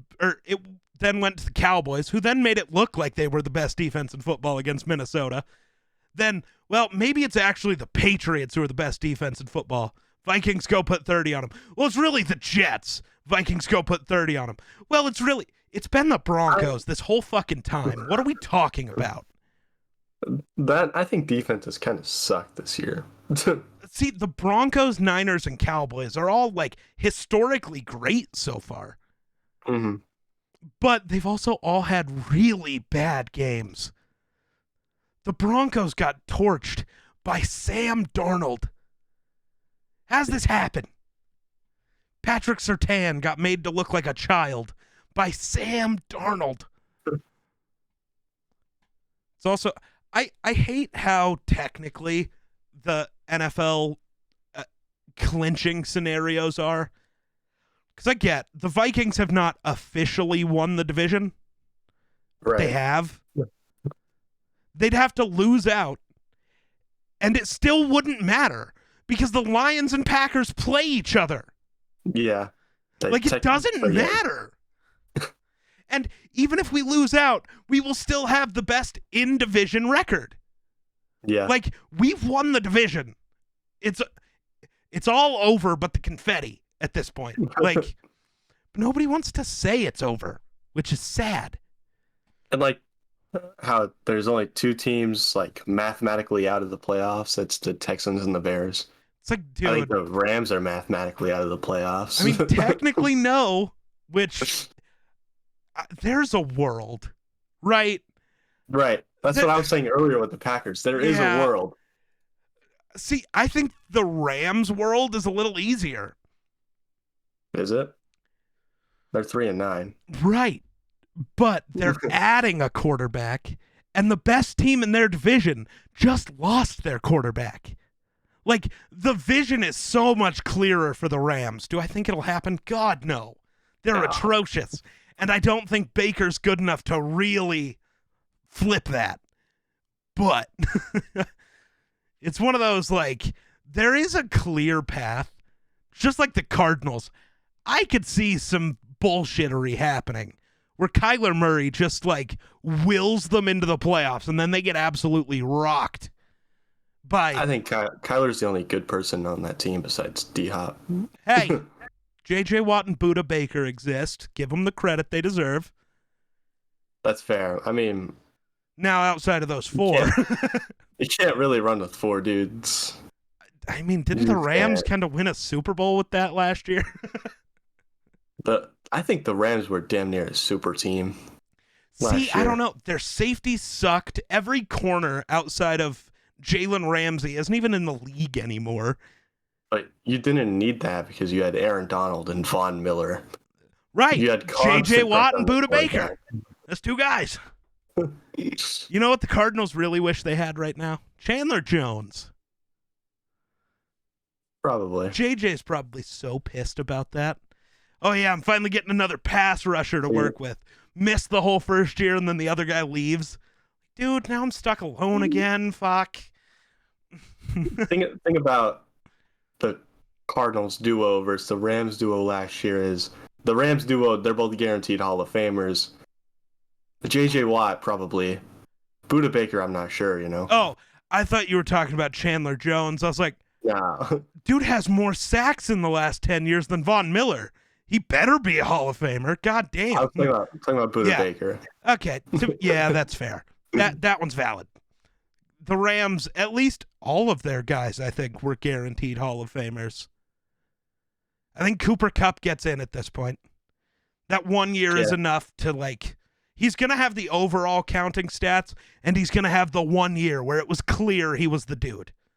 I think if Edelman gets in, then Kupp will get in. I think Kupp has a better case. I think they're both the white receiver that the difference is Kupp has played well in the regular season before. Edelman never did. Yeah. Edelman was always just, once it finally mattered, oh, we're calling on 11. But before then, he never had 1,000 yards in a year. Kupp's done that multiple times. Yeah, Edelman never had 1,000 yards receiving in a season. It's wild. Yeah, that's something I wouldn't think that would. No, because he's the greatest playoff performing wide receiver of all time. In the regular season, he was the definition of meh. What's his best year? Now I'm intrigued. Okay, I'm wrong. I swear I wasn't wrong. But apparently I was. Even he said he never even... I'm so confused. Okay, whatever. Not important. Did it 3 times. Yeah, which doesn't feel right at all. He's definitely said the exact opposite. He did it on the I Am Athlete podcast because they asked him, are you a Hall of Famer? And he said, I don't know. Because I was never that guy in the regular season. What? Did I get transported to an alternate dimension? How many Super Bowls have the Vikings won? Just 0. Okay, well, that's good. Well, not really, but you know what I mean? Oh, God. I hate it. Kupp's done it twice at this point. Yeah. But either way, I still don't know about Edelman. Do you think Stafford's a Hall of Famer? It's quite not a first ballot Hall of Famer. You sure? Well, I mean, he just doesn't have much to his resume. I mean, besides the Super Bowl. And being the fastest quarterback to get to every statistical milestone ever. He's broken every statistical milestone you can, younger than anyone else. Most, youngest player ever to 50,000 passing yards, youngest player ever to each set of touchdowns, 100, 200, 300. He's just the youngest to do all of it. And the 2 greatest wide receiver seasons of all time were quarterbacked by one dude. I think he definitely has a case. I don't know if he gets in. Oh, he also has a Comeback Player of the Year award. Look at that. And a Pro Bowl. See, Pro Bowls are so tough, dude. Especially when you're on the Lions. But you were also in the NFC at a time when Rodgers existed. And I'm trying to think who all was there. Russell Wilson, Drew Brees. Trying to go team by team. That's like the Drew Brees MVP case, how he never won one. Right. He was just playing in the middle of Rodgers and Brady and fucking Manning. Yep. So it's one of those. Stafford, it's like I hate the argument he shouldn't be a Hall of Famer because he was never a top 5 quarterback. It's like, That's not really fair. 3 of the top 5 of all time played at the exact same time as him. Yeah. So at that point, the best he can be is 4th. But then you've got like Big Ben and Aaron Rodgers, who I wasn't even considering in those 3. So he definitely goes at 4. Sorry. He could go higher. It depends on what you care about most. Blah, blah, bullshit. I don't really care. I just know he's top 5. I argue that Rodgers is the most talented quarterback of all time. Mahomes, about to pass him probably. Dude just does shit that I don't understand. Yeah. But either way, you're one of the 2 most talented quarterbacks to ever live. Okay. Yeah. that's a big slight. Adding one guy to the list with you. But it's like, so you had those 5 guys, and then you still had like Eli, who won multiple Super Bowls. Phillip Rivers still existed. And then the young guys started taking over. It's like Stafford's always been like right at the 8 through 10 spot, but his team sucked. And when you're a quarterback, that doesn't help. Your record being awful as a quarterback. People like to associate quarterbacks with wins, which is stupid. Yeah, dumb. We had a little bit of an argument about that because, a guy like Kirk can't win the Super Bowl. Trent Dilfer won a Super Bowl. Fuck off. If Dilfer can win a Super Bowl, I can quarterback a team to a Super Bowl. It's possible. It's possible, damn it. It's possible. But I definitely couldn't quarterback the Lions to a Super Bowl, that's for sure. Oh, I don't know if you've heard this one yet. What do you think? So I totally created this narrative myself. But what do you think of the idea the Lions don't draft a quarterback the next 2 years? They just build up that roster with Jared Goff. And then in 2 years, when Stafford's contract is up, he goes back to Detroit and takes the Lions to their only Super Bowl win and becomes the greatest quarterback to ever live. Thoughts? I think Stafford's retired before then. Nah. He's got that dog in him. He's not Aaron Donald. He's not just going to quit because he's a whiner. Stafford's going to have to get thrown out of the league. Just like Brady. He's just going to play until either he can't physically play anymore or they just say, no, you're done. It's possible. I like the idea. It would be a sweet story. I'm all about the story of sports, man. And that would be just like, I hate that I brought this up because now I'm seeing more people talking about it. The idea of Brady going back to the Patriots. I say it's because his mentality, it just makes too much sense. To go back to New England, win them a Super Bowl, and then look at Bill and say, I led you to 6. I left and won 1. Then I came back and saved your legacy. That feels too Brady mentality to me. It's like, yeah, I'm the reason anybody cares about you. Fuck you. I got divorced for this shit. I'm here. Realistically, where does Brady go? Retirement home. He's not. I think he's playing again. But where? Like the Jets, yeah, you've got kind of a good team, but he doesn't want to play in that division, I don't think. Maybe not. The Patriots suck. The Dolphins being good. Like maybe the 49ers, but at what point are we going to actually give Trey Lance a go? Like shit. They're turning Trey Lance into Jordan Love. It's very weird. I don't know if the 49ers want him. If we're being honest. Other teams that are good, the Broncos can't afford him, and they have Russ for better or worse. The Titans, maybe? I could see that, actually. The Colts, maybe, but I don't think he wants to go play in the house that Peyton built. That just doesn't... But I could see the Titans if they changed their jerseys. Why the jerseys? Their jerseys are great.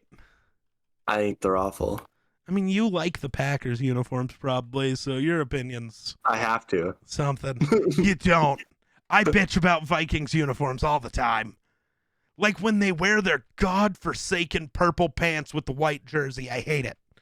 Rock the all whites with the purple helmet, God damn it. It looks so clean. Fuck. Or now. I bitched about it for so long. Now I want them to change to what Justin Jefferson did on Thanksgiving. You know, instead of the white socks and like stuff, wear black. I don't know why, but it looked so good. I still wonder how much Jefferson got fined for wearing different colored socks than the rest of the team, because I know that's a fine. I still want to know how much he got fined. It's not like it matters. Dude's about to be making $75 million a year. Like, Oh yeah.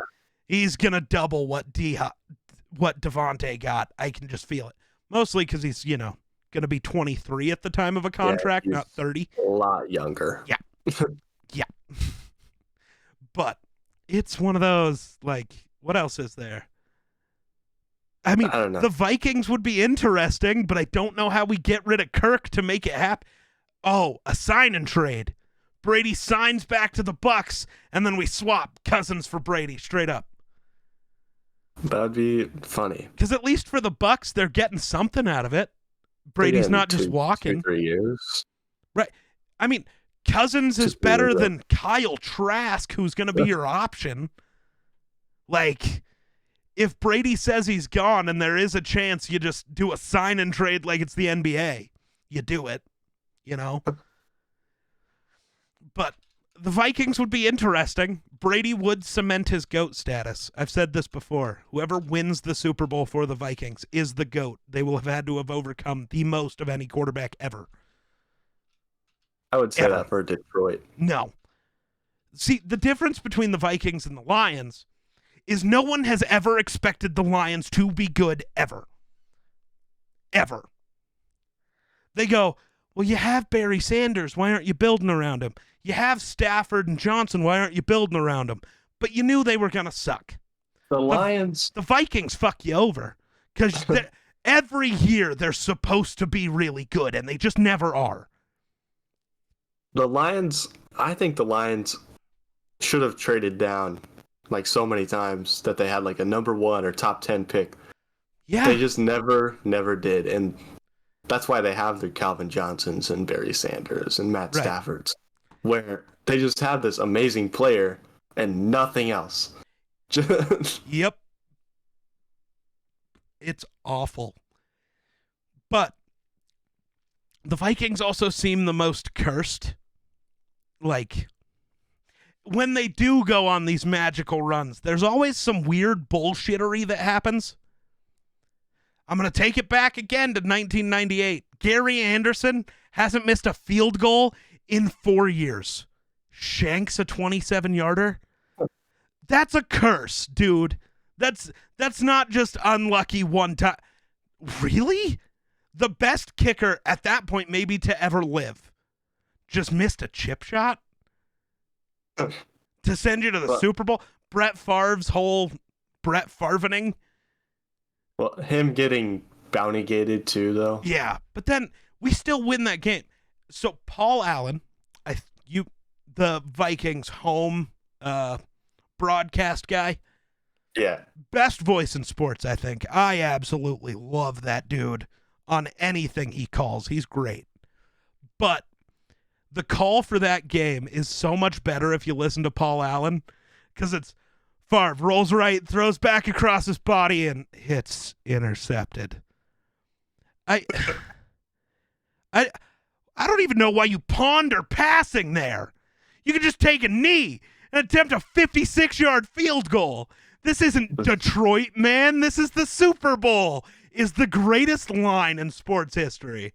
This isn't Detroit, man. This is the Super Bowl. It's just, so good. That's Brett Favre for you, though. Yep. It's like what I've been saying about Carson Wentz lately. Carson Wentz is a good quarterback. The issue is you live by Wentz, you die by Wentz. It's just what it is. And it's just like with Favre. You live by Favre, you die by Favre. Wentz have a job next year? Oh yeah, without a doubt. I Where? don't know where. Dude, it's too weird to know. He could be in Tampa. He could be in Seattle. He could be back with the Colts. He could be like, there are plenty of places that are going to need a guy. The Giants, because yes, there are quarterbacks in the draft, but there are going to be teams like the Vikings who don't need a quarterback but draft one.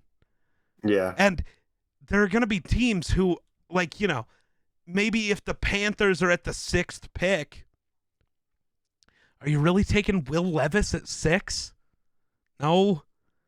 Go sign Carson, go for a year, see what you can do next year, right? Like, there are going to be a few teams that still aren't going to have a guy, and Carson is going to be... I could see the Jets being a really good spot for Carson Wentz. They just need a dude who can make a play. I could see him just sucking on the Jets as well. I don't know. One thing I do know, media doesn't affect him. I'm sorry. Yeah. People want to talk like New York's the worst place to play. Dude, if you can play in Philly, you can play anywhere. Philly fans are the worst ever. Yeah. During the Commanders game, you're booing your team at halftime. Your undefeated team, you're booing them. Now you know why the Vikings can come back and win and the Eagles can't. The Eagles get down, they're going to lose because their fans give up on them. How does that feel to be at home and your fans give up on you before the game's even halfway done? That's something with Packers fans is they might be the most hopeful people on earth. Right. Same with Vikings fans. We're stupid. Packers fans are, I would say Packers fans are just as bad as Cowboys fans. Yeah. People don't say it because we got a lot of history, but I'd say that they're right there. And the Packers get the benefit of, they've won a Super Bowl in the last 30 years, and they've been at least attempting to go back. You've been to NFC Championship games. You make the playoffs every year. The Cowboys have won twice won 2 playoff games in 30 years. That's why people don't care as much about Packers fans, because at least they have a reason to be talking shit. Fuck, I hate it, but at least you have a point. And then Vikings fans are just delusional at this point. Because we all know... every fan base is a little delusional. But Vikings fans, it's always tough. We talk ourselves into so many bad football teams. This year, I don't think is the same, because we're actually winning games. But we talked ourselves into Christian Ponder being good for 4 years.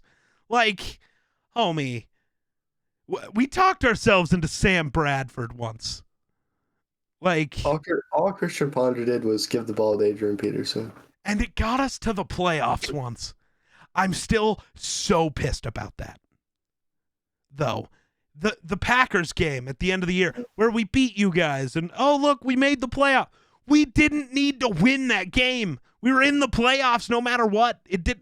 I guess I don't know what we were hoping for. Maybe, I don't know. We couldn't win the division. We were going to be a wild card team. It didn't matter. Right. Instead of taking the field goal, you still had 2 timeouts. Adrian was 9 yards away from the record, and it was against the Packers. Hand him the ball. When he gets tackled, call the timeout. I don't even care if he broke the record. Hand it to him until the game is over. Get him the all-time rushing record. That would have been so sick, especially because it would have been against the Packers, and that would have just made it so much better. But 9 yards, we're really going to let 9 yards be the thing here. I was so pissed. It was very sad. I just wanted my boy to do the thing. Because then when I argue that was the greatest running back season of all time, which I'm going to do anyways, because fuck you, at least it would make a little more sense. It's really hard to argue LT's, 2006, his 26 touchdown year.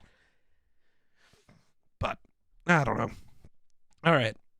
You got anything else you want to talk about, bring up? Just one thing is I think the Packers would go back to the Super Bowl as long as they play the Bears in the playoffs again. That's all. See, I don't know when either of those teams are making the playoffs. Next year. That's cute.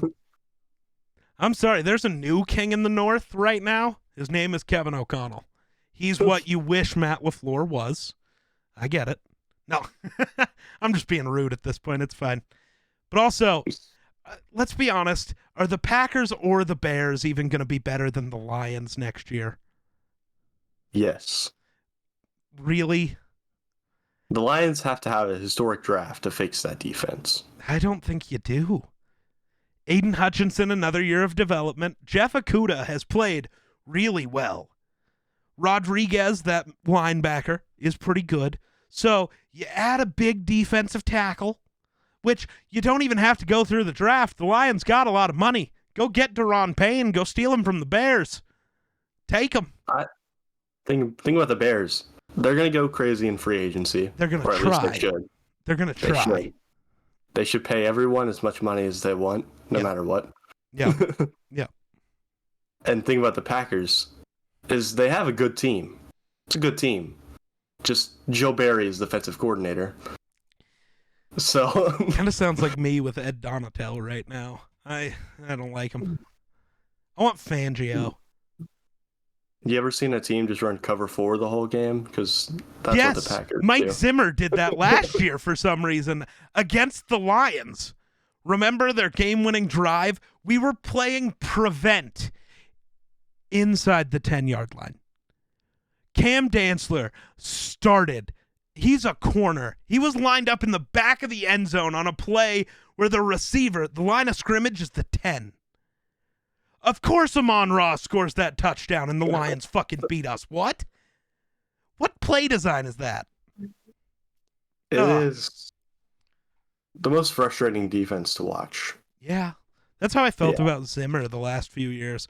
Beginning to believe it wasn't actually his defensive design.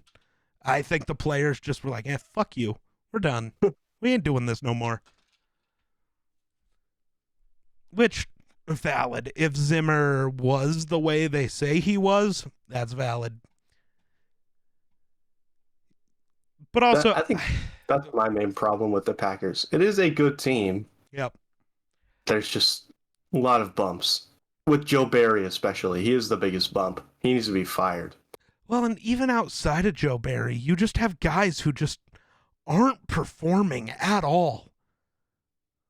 Like Jair, sorry. Well, he'll look good one game. The next 3, he looks like the worst corner in football. And then he'll look good, and you're like, Jair's back. And then he just gets torched again. Or you fall into the trap of, well, in his 2 coverage snaps against Justin Jefferson, he allowed a catch and then pass interference. I wish Joe Barry played him on their number 1 receiver all the time. I don't know if I do. Wish. I think we all got overhyped on Jair a little early. He's had one good year in his career.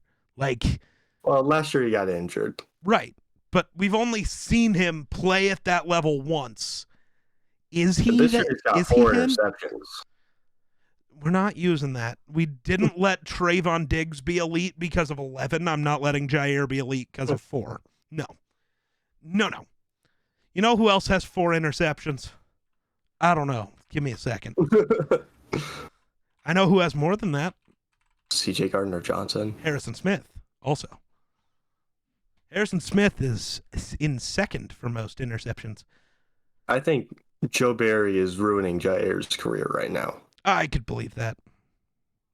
Because I know Jair is a very, very good quarterback. Oh, yeah. I think Joe Barry calls way too much zone coverage for him to play to his potential. Yeah, that seems to happen a lot. Look at J.C. Jackson on the Chargers. You hire one of the best man coverage corners. Here you go. Play zone. Let's play cover 3 and cover 4. Everyone should have learned their lesson with this in 2010 on the Philadelphia Dream Team. Nnamdi Asomugha had allowed 1 catch in 5 years. I'm not talking touchdown. 1 catch in 5 years. I believe the season before he went to Philadelphia, he was targeted 15 times. That's it.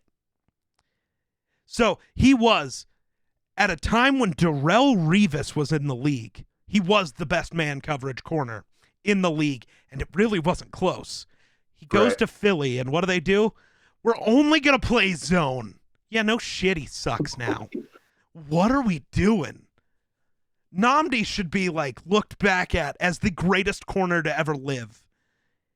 Instead, it's what could have been, and it's the saddest thing of all time. A whole lot of what could have been, so. Whole lot of. There's no way. Baker Mayfield might be in line to start tonight. He's been on the Rams for 2 days. I thought gonna be. I thought that was a given. No, if John Wolford can't go, it'll be Baker. Bro, it's been 2 days. This is gonna be the worst performance we've ever seen. Watch Baker just go out and put 500 yards and 5 touchdowns up just for giggles. I'd love to see it. Oh, the NFL memes page. So we did a prisoner swap for Brittany Griner today. I don't know if you saw that. But NFL memes posted the United States originally attempted to trade Baker Mayfield for Brittany Griner, but Russia declined the offer, not wanting him either. That's horrible. You know what? Deserved, though. Why the fuck is dude wearing number 17? That made me a little upset. He should be 6. Who's wearing 6? Hold on. I don't think anyone's wearing 6. There's no shot it's nobody. Oh, God. No. Darion Kendrick, the corner, is wearing number 6. What's worse, here are the numbers that were open for him to wear. 1, 4, 7, 9, and 10. Those are all better. Those are all better. I would have went with 7. Oh, I guess 9's a lie because 9 is Stafford. Yeah. But technically, he could wear 9 because Stafford isn't on the active roster. Right, so he could have worn 9. It's just that would be a little strange. So 7, 4. Fuck it, wear number 1. Even 16 would be better because at least it's still 6. Bryce Perkins, the other quarterback, is wearing it though. So can't do that. Why'd you pick 17? Do you just want to be Josh Allen that bad? Homie, what are we doing? I think I'm going to watch it and see him at 17 and hope he fails at 17. He should never wear 17. Oh my God. People are wild. Reminder, it took Geno Smith nearly a decade of hanging around to get another shot to start in the NFL. Baker's on his second chance this season. There's a difference. Baker was the number 1 overall pick. Geno wasn't a first-round pick. That's the difference. It's draft position bias.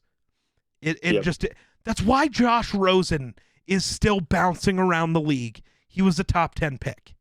That's how this works. Baker, I genuinely think, will be a Geno Smith type guy probably, unless he lucks out and Sean McVay fixes him, which is possible. McVay is one of the smartest coaches in the league. If anybody can fix him, it's McVay. I don't think it's happening in, 4 or 5 games? I mean, all you got to do is fix his footwork, and it would probably be he'd probably be good. Who the hell is Lance McCutcheon on? What? That's their wide receiver right now. Is the Rams wide receiver Lance McCutcheon? Oh God, This is their core here. So Van Jefferson, Tutu Atwell, Ben Skoranek, Lance McCutcheon. Yeah. Okay. Don't forget Austin Trammell and Brandon Powell. They're important. My bad. Don't forget Tyler Higbee. The only person I knew, I guess I knew Ben Skoranek as well, but Van Jefferson. Before this season, is Van Jefferson. You didn't know Tutu? No, I'd never. Huh. Maybe I've heard his name, but... Yeah, they picked him. What was he, a third-round pick? Now I gotta look it up. Tutu Atwell, how long have you been in the league? He was drafted... He's only 23. Yeah, he was drafted in 2021. I want to go look. There was a reason it was surprising that he went where he did. But I don't remember what it was. So he was pick 57. All I know for a fact is Tutu's a little guy. He's 5'9", 165, which is a very small receiver. Me and him are the same size. Wow, okay. Okay. Spooky. Scary skeletons. I'm trying to find out. Here we go. Who else? Who went after him? He went over Terrace Marshall Jr., which is strange. He went over Amon-Ra St. Brown, who is the exact same type of dude they were trying to get. They could have had Vikings legend and Bears traitor Emir Smith-Marset, my favorite. That was my favorite thing. Gets cut from the Vikings, goes to the Bears, wins a game against the Vikings for the Vikings, which was pretty funny. I'm pretty sure dude was a spy. I think we totally were like, go to the Bears. Go help us. Go get them. Fuck them. Tell us what to do. That was the same draft class as Ben Skoranek. Okay. Frank Darby, Arizona State legend. Oh, God. Yeah, I don't know. I don't remember why Tutu Atwell. I remember talking about him a lot that year, but I don't remember why. I seen him on TikTok. He's like, "Is this my best catch?" And it's like, "Yeah, probably." Homie, it's like your only catch. What are you talking about? But all right. I think, unless you have any other things you want to talk about. Not that I know of. No. We tried to wrap this up once 20 minutes ago, so we're gonna go ahead and do it now. So make sure to go follow Steven everywhere. His @ is down there. Go follow him, Twitter, TikTok. I don't know where else you're active. I follow you on Twitter and TikTok. That's about it. Okay, good. Good. So yeah, go follow him everywhere. And yeah, thank you so much for coming and talking for 2 hours. No problem. I'm going to go get breakfast. I should probably do the same. I'm kind of hungry.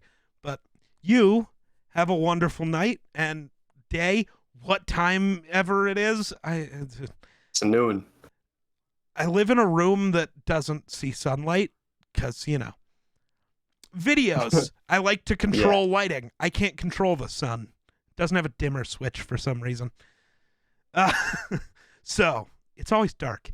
But yeah, for now, I think that'll do it for us. So thanks for watching. We'll catch you in the next one.